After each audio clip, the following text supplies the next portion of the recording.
Jerusalem as the capital. بازنەی ناڕەزایەتی و نیگەرانیەکان لەبارەی بڕیارەکەی سەرۆکی ئەمریکا بە ناساندنی شاری قودس وەکو پایتەختی قەوارەی جوولەکە ڕوو لە فراوانبوونی زیاتر دەکات.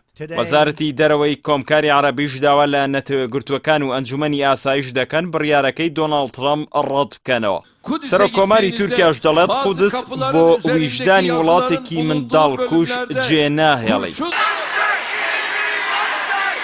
لە چوارەم ڕۆژی کاردانەوەکان لە بەرامبەر بڕیارەکەی دۆناڵد ترەمپ سەرۆکی ویلایەتە یەکگرتووەکانی ئەمریکا بە ناساندنی شاری قودس وەکو پایتەختی ئیسرائیل، زۆرێک لە شارە گەورەکانی ئەوروپا خۆپشاندان و ناڕەزایەتی بەرفراوانی بەخۆوە بینی و وێڕای پشتیوانیان لە گەلی فەڵەستین بڕیارەکەی ویلایەتە یەکگرتووەکانی ئەمریکاشیان ئیدانە و سەرکۆ نەکرد. شارەکانی ژنێف و پاریس و ڕۆما پێشەنگایەکی ئەو ناڕەزایەتیە گەورەیە بوون کە لە وڵاتانی ئەوروپا دژ بە بڕیارەکەی ترەمپ سەری هەڵداوە.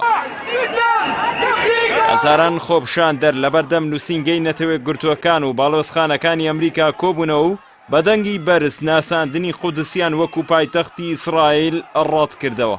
ئەمە جگەلەوەی بەرلین و لەندەنیش وەکو دوو لە گەورەترین پایتەختەکانی ئەوروپا بێبەش نەبوون لە بازنەی ناڕەزایەتی ئەوروپیەکان و ئەوانی شاتنە ڕیزی نارانی بڕیارەکەی ئیدارەی کۆشکی سپی ئەمریکا. بڕیاری دۆناڵد ترەمپ سەرۆکی ویلایەتە یەکگرتووەکانی ئەمریکا بۆ دانان بە قودس وەکو پایتەختی ئیسرائیل دەبێتە هۆی زیادبوونی توندوتیژی لە ناوچەکەدا و با پێشێلکاریەکی مەترسیداری یاسایی نێودەوڵەتی ناویان برد.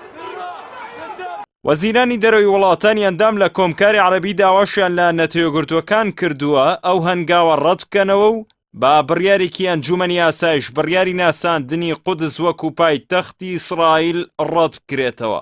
هەر لە میانەی کۆبوونەوەی وەزیرانی دەرەوەی کۆمکاری عەرەبیدا جیبران باسیل وەزیری دەرەوەی لوبنان داوای لە وڵاتانی بەشدار کرد بژاردەی سەپاندنی سزای ئابووری لە دژی ئەمریکا لەبەرچاو بگرن، بەڵام ڕاگەیەندراوی کۆتایی کۆبوونەوەکە هیچ ئاماژەیەکی تێدا نەبوو بۆ سەپاندنی سزای ئابووری بەسەر ویلایەتە یەکگرتووەکانی ئەمریکا و ئیسرائیلدا. هەر لە چوارچێوەیە و کاردانەوە فراوانی بڕیارەکەی دۆناڵد ترەمپ بۆ گواستنەوەی باڵێۆزخانی وڵاتەکەی لە تەل ئەبیبەوە بۆ قودس و دانان بە قودسدا وەکو پایتەختی ئیسرائیل. ڕەجەب تەیب ئەردۆغان لە شەشەمین کۆنگرەی یاسایی پارتەکەیدا لە شاری سیواس بەڕێوە چوو ڕایگەیاند ناتوانین قودس جێبێڵین بۆ ویژدانی وڵاتێکی منداڵکوژ. وتیشی لە چوارچێوەی یاسا و دیموکراسیدا بە سووربوونمان و خەباتمان دژ بەو داگیرکاریە درێژە پێدەدەین.